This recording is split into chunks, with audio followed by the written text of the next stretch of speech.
The story begins with a team of hunters in a dense forest. They had killed many animals and planned to skin them and sell the hides in the city. They were preparing to leave, packing the animal skins, when the tribal people of the forest suddenly attacked and surrounded them. The tribesmen, furious and united, unleashed a rain of arrows, killing many hunters on the spot. They believed the hunters had kidnapped the chief's daughter, which is why they launched this deadly assault. The hunters tried to defend themselves, but the tribal warriors were far greater in number. Unable to resist such a large force, many hunters lost their lives within minutes. The captain of the hunting team quickly realized that if they continued fighting, none of them would survive. He shouted at his men to gather as many skins as they could and rush towards the boat. Here, the film's main character, Glass, goes to his son and tells him to hurry and reach the boat safely. Just then, they spot another large group of tribal warriors approaching from the trees. Seeing this overwhelming force, the hunters abandon their belongings and run desperately to save their lives. Many more men are killed while trying to escape. Only a few manage to reach the boat and push off into the river. After they flee, the tribesmen collect all the skins left behind. The tribe's leader searches everywhere but fails to find his missing daughter. He orders his men to gather all the hides left by the Americans. He plans to sell these skins to French hunters in exchange for horses and guns, and then continue searching for his daughter until he finds her. Meanwhile, the American hunters who escaped on the boat remain tense and alert. Even after traveling a long distance, they keep their guns drawn, knowing the tribesmen might attack again. They are now confused about which direction to take. The captain turns to Glass and asks what they should do next. Glass tells him that they must abandon the boat and travel through the land route. He explains that the tribal people can follow the river easily and catch up quickly, so the forest path is safer. However, one man in the group, Gerald, strongly disagrees with Glass. He argues that the land route is too long and dangerous, and they will be killed before they ever reach home. But the captain trusts Glass, who knows the land better than anyone, and decides to follow his plan. Gerald reluctantly agrees, though several others still refuse to go by land. Those who disagree stay in the boat and travel down the river, while the rest get off and prepare for the forest journey. The captain then instructs everyone on land to leave the animal skins behind so they can travel faster. Everyone agrees and hides the skins under heavy rocks, hoping to retrieve them someday if they return. With no other option left, they begin their long and dangerous journey through the hostile wilderness. But their difficulties were about to increase as winter was approaching, and they would have to walk for weeks to reach their homes. They had no other option, so they prepared themselves to face the cold. Evening approached as they continued their journey through the forest, and they decided to stop at a spot to rest for the night. Night fell, and the entire group went to sleep in the forest. The next morning, we see that the men who had mistakenly taken the dangerous path began regretting their decision. The tribal warriors arrived and killed them, realizing that some members of the hunting party had escaped through the forest. The tribal leader ordered his men to spread out and search every corner of the woods. One of the tribesmen discovered the footprints of the American hunters. He informed the tribe leader, who believed his missing daughter might be with them. Following this clue, the entire group of tribesmen began tracking the hunters' trail. Hours passed as the American hunters walked through the dense forest, exhausted and weakened. They finally stopped to rest and set up camp. Everyone was hungry, but there was no food available, so Glass decided to go deep into the forest alone in search of prey. After walking for some time, Glass sensed movement nearby. He raised his gun cautiously, only to see two small bear cubs. Before he could back away, their mother, a massive bear, suddenly charged at him. The bear attacked fiercely, knocking the weapon out of Glass's hands and throwing him across the ground. Glass had no strength left to fight. He lay helpless as the bear mauled him repeatedly. After a while, the bear calmed down and began to walk away. Glass slowly reached for his gun, hoping to defend himself, but before he could aim, the bear turned and charged again. Glass fired quickly, but the bullet struck the bear's throat instead of its head. The wound made the bear even more violent, and it slashed Glass's neck with its claws. The bear continued its brutal attack, biting into Glass's flesh and tearing deep wounds across his body. Despite being severely injured, Glass managed to pull out his knife. Summoning the last of his strength, he stabbed the bear repeatedly. The struggle sent both of them rolling down a slope until the bear collapsed on top of him. The bear died, but Glass was barely alive. His throat was torn open, his body covered in deep wounds, and he was in unbearable pain. The sound of the gunshot reached his companions, who rushed into the forest to investigate. They discovered the huge bear lying over Glass's body. With great effort, they pulled the bear away and carried Glass back to camp. One of the men immediately began dressing his wounds, but the injuries were severe. His throat was slashed, and his entire body was shredded by claw marks. Seeing the condition Glass was in, the hunters believed he wouldn't survive long and might die within hours. Meanwhile, the tribal leader traded the animal skins, the ones taken from the American hunters, to the French hunters in exchange for their horses and guns. This deal increased the danger for Glass and his group, as the tribes now had better weapons and were determined to find the chief's missing daughter. Previously, these tribes attacked only with bows and arrows. Now the tribesmen also had horses and guns. Due to his severe injuries, Glass was unable to walk, so they built a wooden stretcher for him. They placed him on it and continued moving forward. Each person took turns carrying him. They traveled a long distance like this, but the path ahead became extremely difficult as they had to climb a steep mountain. The mountain trail was so rough that even a healthy man could barely climb it. Taking Glass up the mountain was nearly impossible. They tried again, but they failed. The captain then ordered one of the men to cover Glass's mouth. He was actually preparing to shoot Glass, believing he was suffering too much and could not survive. Glass was in unbearable pain, and taking him home looked impossible. The captain raised his gun, but Glass's son suddenly arrived and stopped him. Seeing the boy, the captain felt pity. He could not bring himself to kill Glass because Glass had saved all their lives earlier. The captain then announced that any two people who stayed with Glass until his death would be rewarded with $100 when they returned to the village. He said Glass had helped them all, and he wanted Glass to die naturally. After Glass died, the two men would bury him in return. Glass's son, Hawk, immediately said he would stay. Another boy, Fraser, stepped forward and said he would remain as well, even without the reward. Both were young, so the captain insisted that an older man should stay with them. Gerald stepped up and said he would stay, but only if the reward was increased. The captain agreed to give him his share. Hawk and Fraser also offered their shares. Gerald accepted and said $300 was enough, as he could buy a house with it, and Glass would not survive more than 2 or 3 days anyway. The three of them stayed with Glass while the rest of the group moved on. Gerald sat beside Glass, waiting for him to die, but Glass refused to give up. The next morning, Hawk and Fraser went into the forest to hunt for food and bring water. Meanwhile, Gerald began digging a shallow pit nearby. But why was he digging it? Was he planning to bury Glass alive? That answer would come later. Hours passed. Gerald grew frustrated seeing that Glass was still alive. He angrily approached him and said, "Why don't you die? We will all be killed because of you. The tribesmen are still searching everywhere, and if they find us here, we won't survive. You can save your son's life, and ours, if you stop fighting and let go." Gerald then told Glass to blink if he agreed to die. Glass tried hard not to blink, but Gerald continued provoking him, saying that he clearly did not care about saving his son. Hearing this, Glass tried to hold on, but the pain overwhelmed him. He finally blinked. Seeing this, Gerald stuffs a cloth into Glass's mouth, choking him. Glass is now writhing in agony. Just then, Glass's son arrives and pushes Gerald back with a gun. He points the weapon at Gerald and threatens to kill him. Gerald tries to explain his actions, but Glass's son doesn't listen and begins screaming. Then right in front of Glass, Gerald stabs his son in the stomach, killing him. Glass's throat has been completely slit, so he can't even cry out. He can only watch as his son dies. Gerald lifts Glass's body and hides him in a distant place, making sure he won't be seen when the third boy arrives. A little while later, the boy comes and asks Gerald where Hawk is. Gerald lies, saying Hawk must be nearby and that he'll return soon. Poor Glass tries to warn the boy, whose name is Bruiser, that Gerald killed his son, but he cannot speak. Night falls and Gerald and Bruiser fall asleep. The next morning, Gerald wakes Bruiser and lies, saying, "I saw 20 tribal people approaching. If they reach us, they'll tear us apart." Terrified, Bruiser asks, "What will happen to Glass and Hawk if we leave?" Gerald replies, "If Hawk is alive, he'll find us." The boy protests, "Glass is still alive, and we promised the captain that after Glass's death, we'd conduct full funeral rites and leave." Hearing this, Gerald grabs Glass by the legs and drags him violently. Glass's body is covered in wounds and he screams in pain. Gerald places Glass, still alive, into the grave he dug the day before and begins covering it with soil. The boy asks, "What are you doing?" Gerald replies, "He'll die sooner or later, and as we promised, his funeral will follow full rituals. I fulfilled my promise." He pours soil over Glass and tells the boy to come with him. Bruiser is deeply saddened by Glass's condition. He says, "Sorry, Mr. Glass, I have to go." He places a bottle of water on top of Glass and leaves.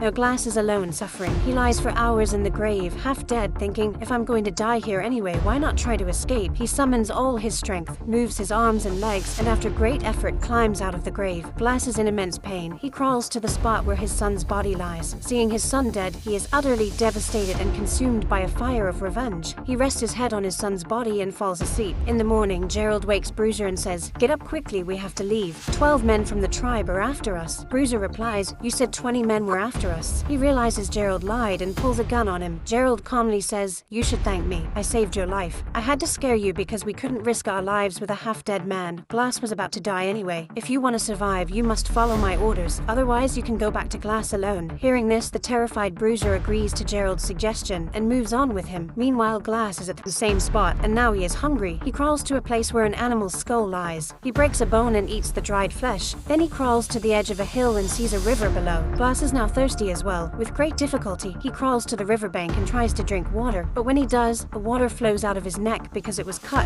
Glass realizes he must first treat his wounds. He has only a little gunpowder left. He gathers dry grass, lights a fire, and pours some gunpowder on the part of his neck where his throat was cut. He then applies a piece of burnt wood to his neck. The wood ignites the gunpowder, creating a spark that burns his neck. He does this to help his burns heal. During this time, Glass experiences immense pain and often faints. He spends several days on the riverbank, surviving by drinking water and and eating dead animals. One day, the tribal members arrive at the riverbank. Before they can see him, Glass quickly jumps into the river. He swims far away from the tribal members. After spending time in the icy cold water, Glass is severely affected by the cold. He manages to swim with great difficulty. He lights a fire to warm his body and decides to stay there. Glass spends several days in this condition. His wounds heal and he is able to walk a little. Living on the riverbank, he has no shortage of water, but full meals are hard to come by. He survives by catching fish from the river and eating it raw. One night while sleeping, he sees flames in the distance. When he goes to the spot, he finds a man who has just caught a large animal and is eating it. Glass approaches him and immediately aims his bow and arrow. He signals, "I am not a threat, I just want food." The man understands and gives Glass a piece of the meat.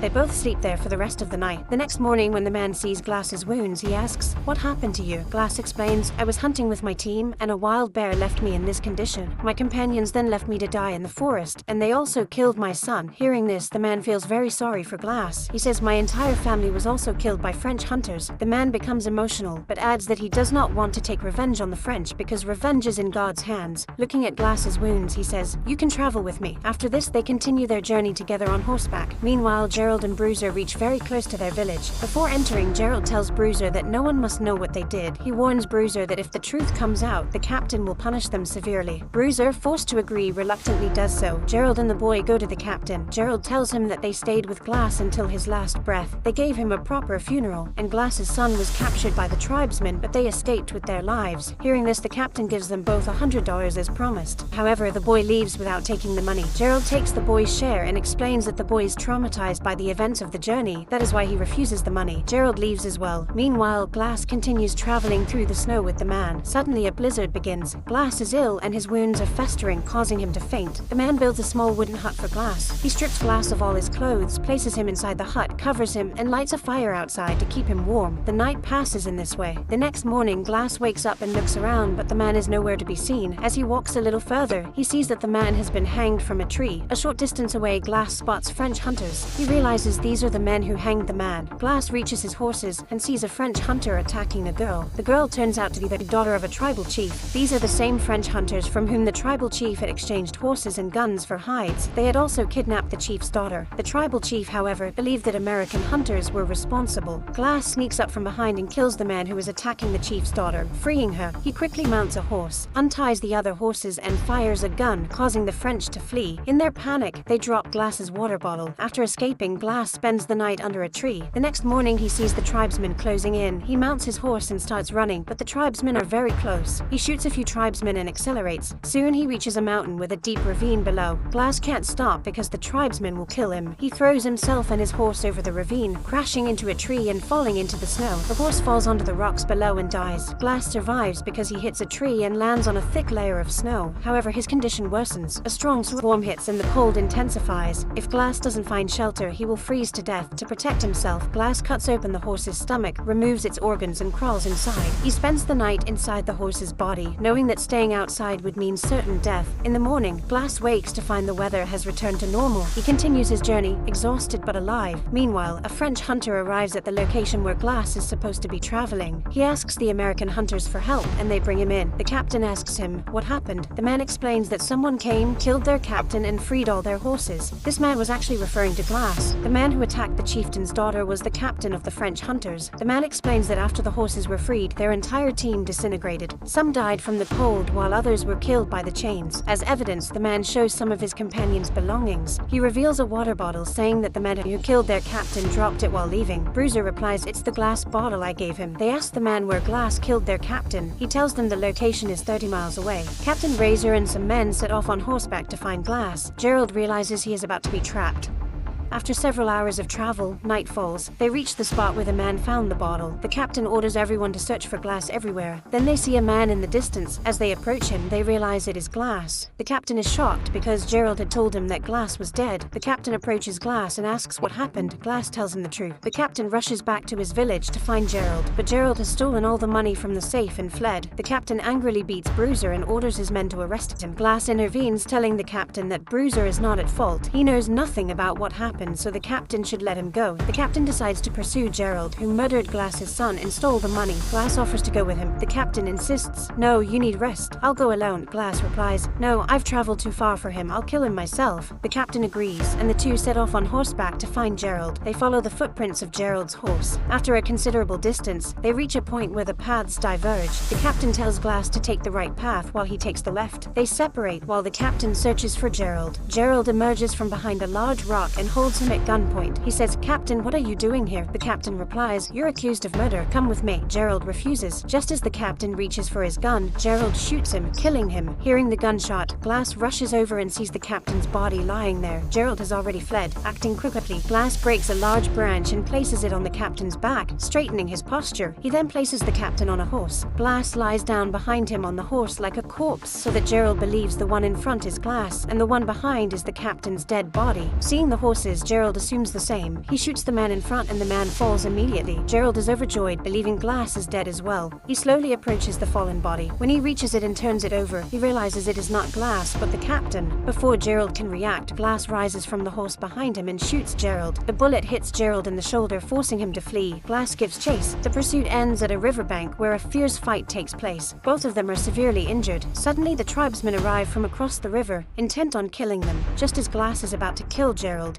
he remembers the man who once gave him food and was later killed by the French. The man had told Glass that instead of seeking revenge on those who wrong another, one should leave it to God. Glass decides to follow this advice. He throws Gerald into the river and leaves him. Floating down the river, Gerald reaches the other side. There, the tribesmen catch him and kill him. They cross the river and approach Glass. They do not speak to him and leave him where he is. In reality, the tribe's leader has found his daughter, the same girl Glass once saved from being attacked by the French. The girl tells her father about Glass, saying, "He saved my life." Because of this, they leave Glass unharmed. The story ends here. If you enjoyed the video, please subscribe to our channel and like the video.